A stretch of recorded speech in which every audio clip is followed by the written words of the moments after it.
Hindi lahat ng mag-isa lonely. May mga taong kaya kumain, maglakad, at mag-cafe solo na hindi mukhang awkward. Kasi buo sila. Yan ang introvert strength. They thrive in silence. They thrive in independence. Para sa kanila, solitude is not emptiness. It's power. At kapag may dumating na tao sa buhay nila, hindi para punan ng kulang, kundi para makibahagi sa sobrang meron sila. That's why introverts radiate completeness. Sa mundo ng comparison at validation, rare ang taong kontento sa sarili. Pero introverts remind us na self-sufficiency is not selfishness, it's respect.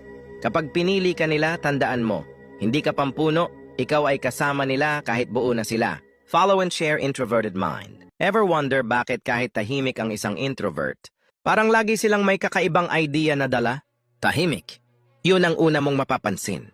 Hindi sila yung tipong laging bida sa kwentuhan, hindi sila yung sumisigaw ng atensyon.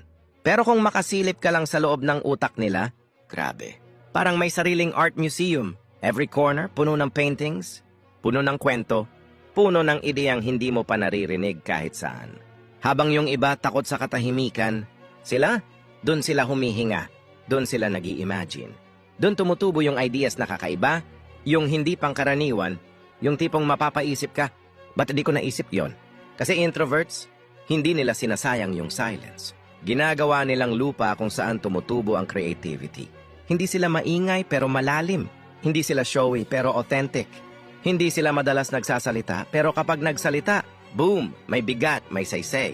That's why their creativity shines. Hindi lang basta cute ideas, kundi ideas na may hugot, may depth, may truth. Silence isn't emptiness. Silence is space. Silence is canvas. Silence is brilliance in disguise.